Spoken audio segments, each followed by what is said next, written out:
Hi everyone, happy Friday. I'm going to be bringing forth just a few videos this PM that are connected to the reincarnation trick. But before I did, I wanted to come here and do this video to say thank you to everyone who gave me some really great suggestions about how I should treat my under the weather symptoms. I really do thank you. I used the suggestions and I'm glad to say I feel a whole lot better today.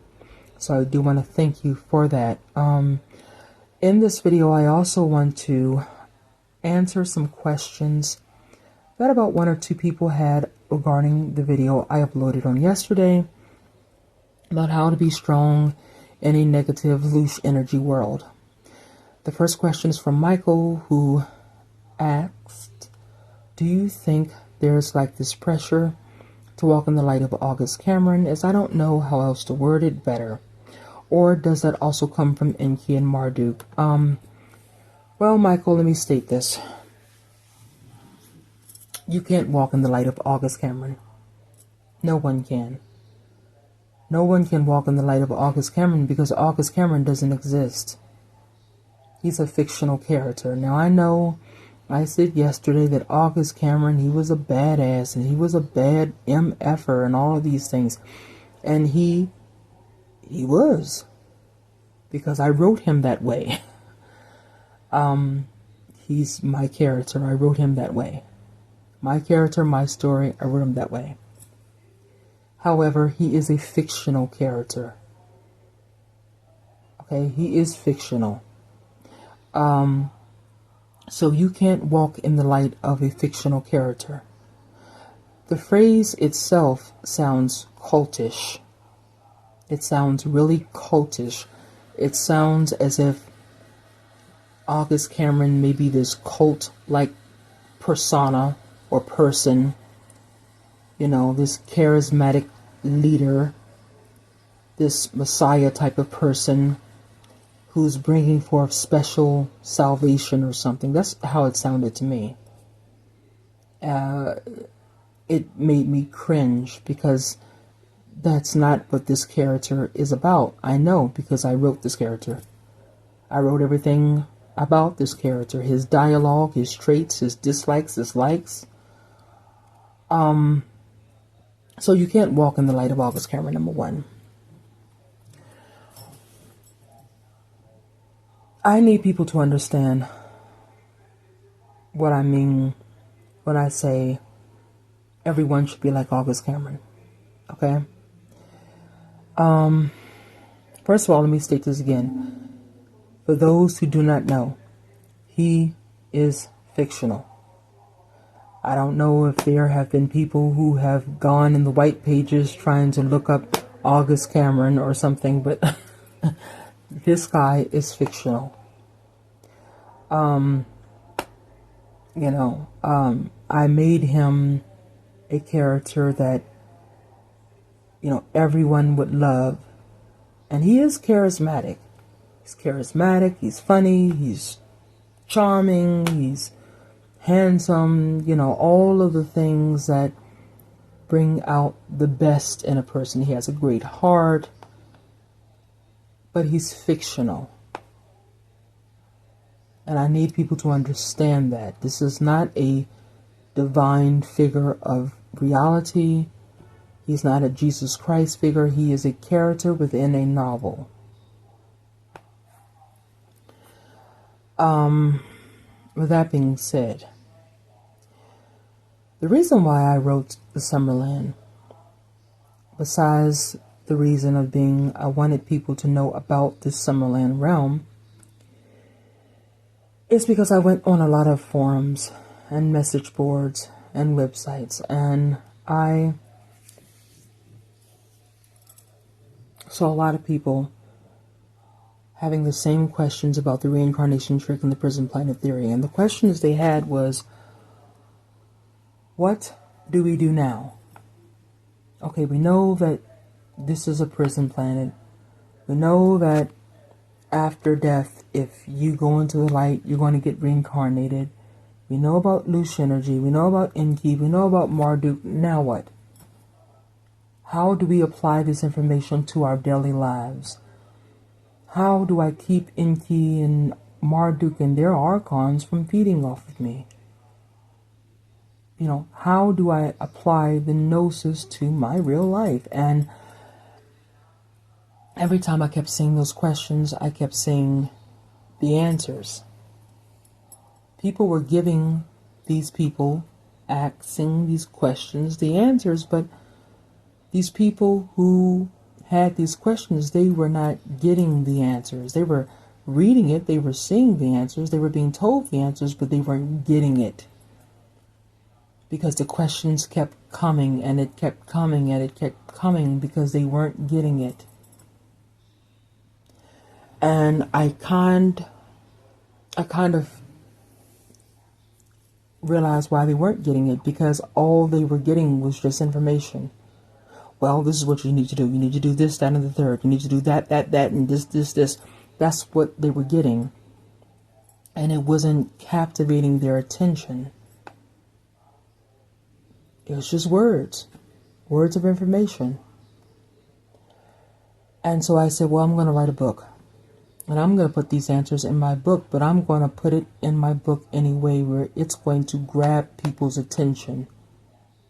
I'm going to put it in my book in a way where people are going to really, truly, truly get this information deep within them, but they're not going to even realize that they're getting it deep within them, because they're going to be so captivated by the drama that's happening in the story that they're not even realizing that the answers that they are looking for, the information that they're looking for, they're getting it drilled deep into them. So I wrote Decemberland. And I wrote a character. Now I like my character Noah, I really do. But Noah, it took a long time for him to get to having the strength that August had. Had. It took a long time for him to get to that point. For the majority of the novel, Noah was really weak and really still asleep. And so was Will. And Christopher, he had a little of the strength, but he didn't have a lot of it. But I needed to bring forth all of the answers, all of the information about the reincarnation trick and the prison planet theory, bring it forth in the form of someone who could really be strong and who could really capture people's attention. And so I created August Cameron. August Cameron is the embodiment of that information. He is the embodiment of the answers that people were looking for when it came to them asking, what do we do with this information about the reincarnation trick and the prison planet theory? What do we do with it? How do we apply it to our lives? The answers to those questions I put in the form of a character, a male character in my story named August Cameron. And it captured people's attention. It really did. I have read a lot of books about the reincarnation trick. And I have yet to read one book where they have brought forth the information about the reincarnation trick and the prison planet theory in a dramatic entertainment type of way. I haven't found it. Now, I read Howdy Mikowski's books on the reincarnation trick. Very interesting. Wes Penray's, very interesting. And they captured my attention. But I have read some books by other researchers on the reincarnation trick and the prison planet theory, and I have to say they have been boring.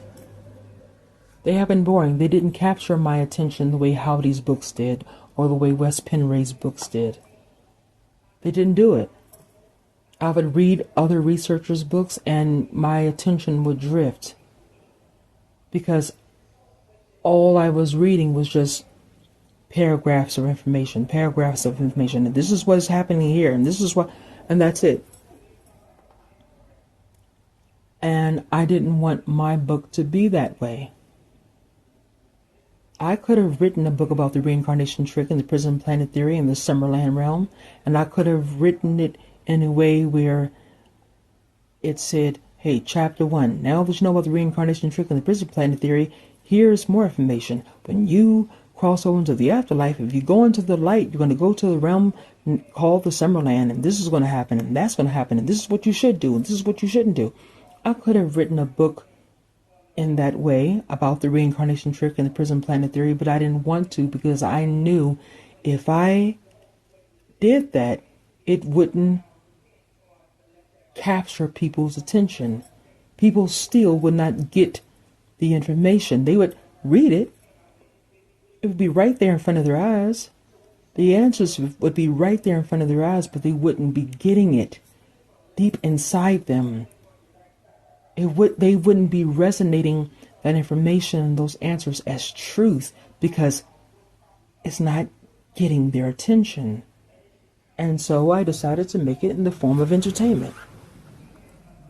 You have this man, this charming, charismatic, handsome, young novelist, married, baby on the way.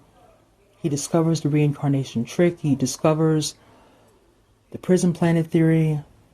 He discovers Enki and Marduk and the Archons. And he discovers the truth about everything. And he starts to apply the truth that he has learned, the gnosis that he has learned. He starts to apply it all to his daily life. That's what I wanted to bring forth. And so when I said yesterday that everyone should be like August Cameron, I didn't mean that everyone should go out and actually be like August Cameron, because you can't be like him. Because number one, he is fictional. Number two, even if he wasn't fictional, you can't be like him because you have your own personality. If he were real, he would have his own personality. When Noah finally came into the realization of everything August was saying, Noah didn't become like August Cameron. Noah remained Noah, but he took the traits when it came to Enki and Marduk and the reincarnation trick and the prison planet theory, and he applied it to him. He took the mindset and he applied it to him. He began to emulate the mindset and the traits while still being Noah. And with him doing that, that's how he became the successful winner in the end. That's what I meant when I said be like August Cameron. I'm not saying be like the man. I'm saying emulate the traits that August had when it came to dealing with Enki, Marduk, the Archons, when it came to handling the emotions that brings forth loose energy.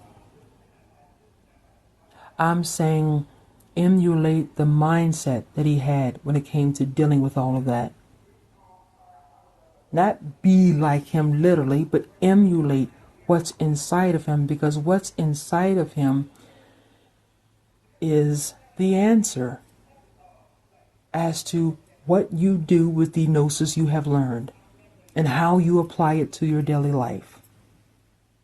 That's what I meant. This fictional character is not a cult-like status. He's not a messiah. He's just an embodiment of the information and the answers as to how to navigate through this prison planet world with the gnosis that you have. And there is no pressure from emulating the mindset and the traits of all of that. There's no pressure because it's easy to do. I have done it. The traits and the mindset of August Cameron is to not have fear of anything. And that is so easy to do It is more difficult to be afraid than to not be afraid. All you have to do is to go throughout your life with no fear. It is so easy. That's what August did. That was one of his traits. That was his mindset. When you start having the feelings of depression and sadness and anger and grief, grief is understandable. Because in the story, August, he lost his wife. He grieved. Well, of course, that's going to happen. But then eventually he began to overcome his grief. He didn't wallow in it for 5, 10, 20, 15, 20 years.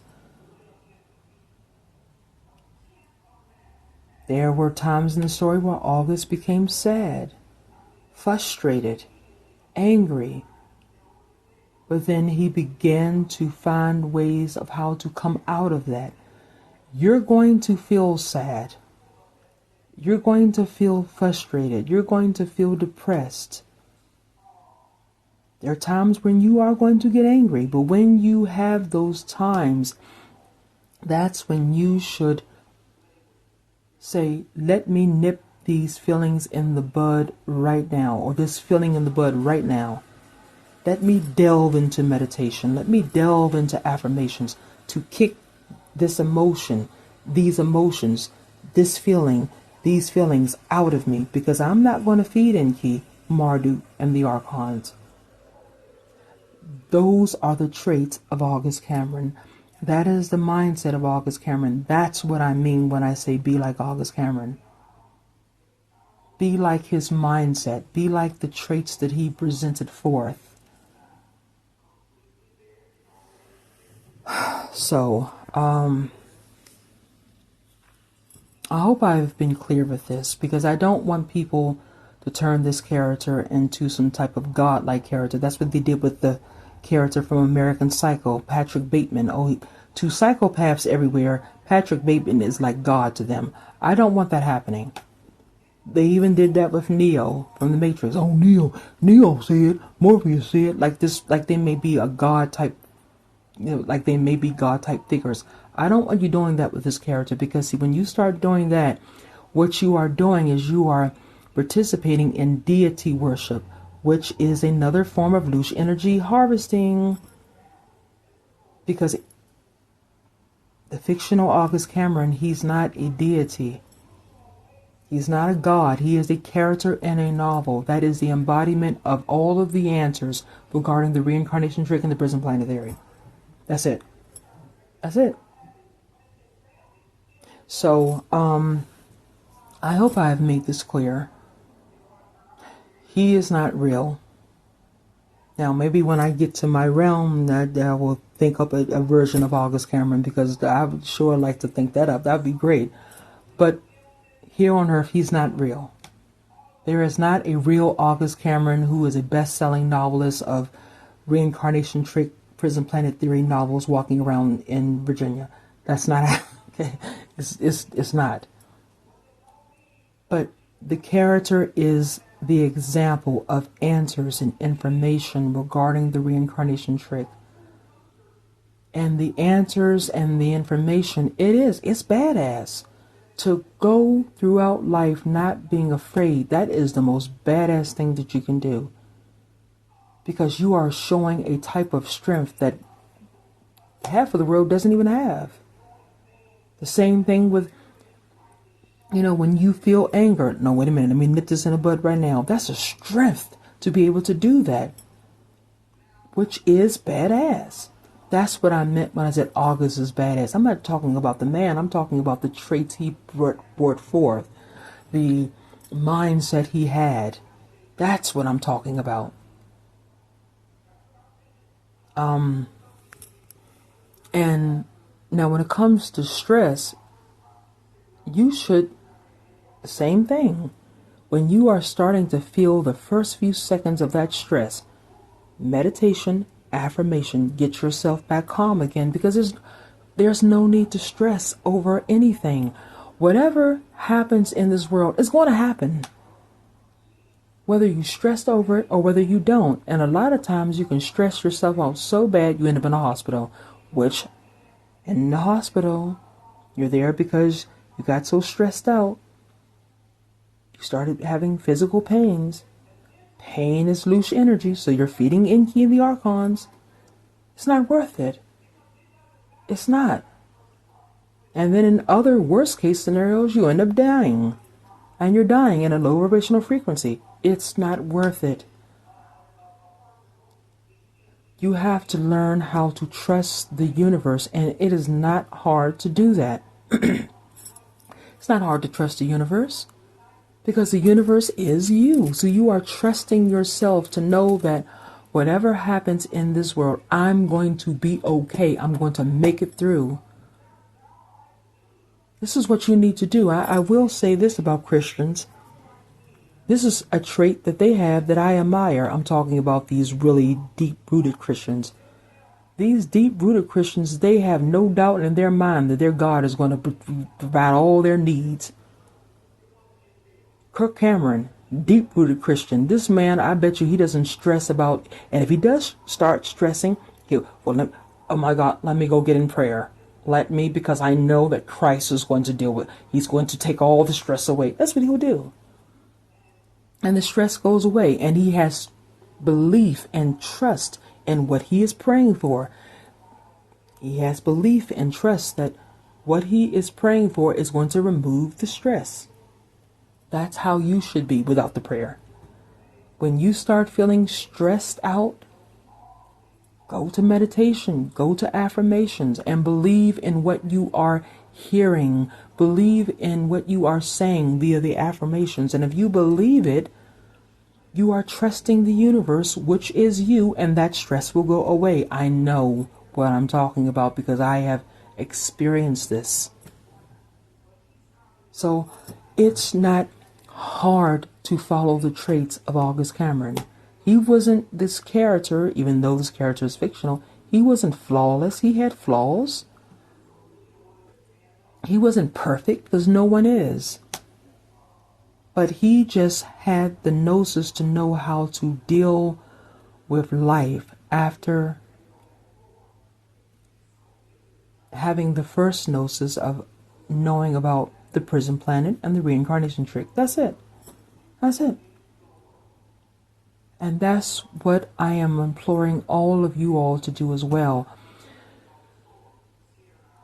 You all have I'm sure, already read the Summerland. But if you didn't do it the first time, you need to go back to it and read it again and really observe how August dealt with Enki, Marduk, and the Archons. How he dealt with pressure and stress and sadness and depression and frustration and anger. And then you understand, oh, okay, so this is what you should do when this problem arises. This is what you should do when that problem arises. That's the whole intention of that novel.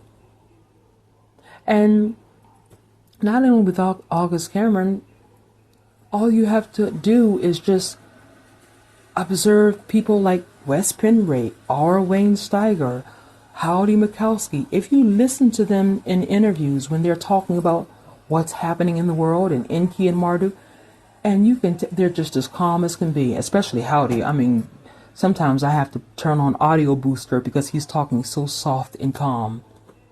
Because he's not going to let the knowledge that he has about Lucifer, Satan, the Archons, he's not going to let it affect him in the way that the Archons, Lucifer, and Satan wants it to affect him. In his interviews, he's just as calm, yes, because, here's the window, here's the door, this is what you need to do, you have to do your shot, and he's just as calm. And I guarantee you, when this man gets under stress, he does his shadow work to kick those emotions out of him, because he's not going to feed the Archons. Follow the traits that he has. Emulate the traits that he has. The mindset that he has. The same thing with West Penray. I've talked to West Penray. This man is as cool as a cucumber. That's the type of mindset that August had. This type of traits that August had. That's the type of traits that should be inside of you. The type of mindset that should be inside of you. Because that's how you navigate in a world of satanic Luciferian influence. That's how you navigate in a prison planet world. And that will be how you eventually make your exit out of the matrix whenever you do cross over into the afterlife. So I hope I have been clear with that. I really do. There should be no pressure at all. None. Now, also, I saw another question, and it's from Rebecca. And Rebecca says, how can we win if they'll be feeding off a positive energy too? I was wondering that the other day. Negative energy, I understand, but positive too? What on earth are we supposed to do? Well, first of all, thank you for wishing me a happy, lovely weekend. Same to you as well. Right now they haven't transferred over to the loose energy of love and light yet. Right now, they're still trying to get as much loose energy as they can off of stress, fear, anger, violence, jealousy, envy, greed, ego, all of that.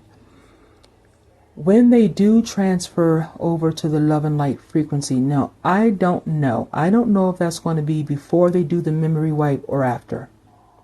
Because as I stated in that video about the Reddit post, there's supposed to be this plasma that's going to happen. And it's going to hit everyone on Earth, and it's going to do a memory wipe. So now, if after that happens, the love and light agenda goes into effect, well, I mean, you're not going to win, period. Because if you get hit with that plasma and you undergo a memory wipe, you're going to forget everything you know about the reincarnation trick and the prison planet theory. You're going to forget all about it. It's going to be wiped clean from your memory, so you won't be able to win.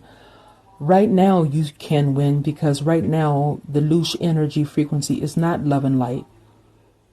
And since right now is not love and light, you need to do everything you can to stay away from the loose energy frequency that is currently in effect. Now, that doesn't mean you stay away from the negative loose energy and go to love and light, because love and light is wrong, period. The love and light agenda is a bunch of Woodstock 1960s baloney. But you should stay away from the loose energy of fear and show bravery. You should stay away from the loose energy of violence and show peace. Now, that doesn't mean if someone comes up and spits in your face, you're going to be, I'm not going to do, no, you defend yourself. But I'm saying, stay away from purposely doing violence and stick on to the energy of being a peaceful person as much as you can. You should stay away from the loose energy of stress and stick with the energy of calmness. You should stay away from the loose energy of jealousy and envy and ego, and stick with the energy of humbleness and self-love and non-jealousy energy feelings. Stay away from the loose energy of depression and sadness, and stick with the energy of happiness and joy. Right now, the goal is to stay away from the low, negative, loose, vibrational energy feelings so that Enki and Marduk and the Archons can't get fed. Now, when they transfer over to the love and light frequency, hopefully none of us who are awakened will be down here to even see that transition happen, because from what that Redditor says, after that happens, Enki, Marduk, and the Archons, and Lucifer and Satan, they're going to snatch people and take them with them take them with them. They're going to snatch people and take them with them. And then the ones they don't take, they're going to slaughter. So hopefully when that happens, when the transition happens to love and light, hopefully none of us will be down here. I mean, us who are awakened, we won't be down here. We'll be long gone. So, that's the answer to that question. Right now, the frequency is negative energy. It's not positive energy right now. It's negative energy. So you should be doing everything you can to not admit. You should be doing everything you can to not emit negative, loose energy so that you can starve them as much as possible. That's my answer to that. So, this is what I wanted to say. Thank you all for listening. Have a great weekend. Until next time.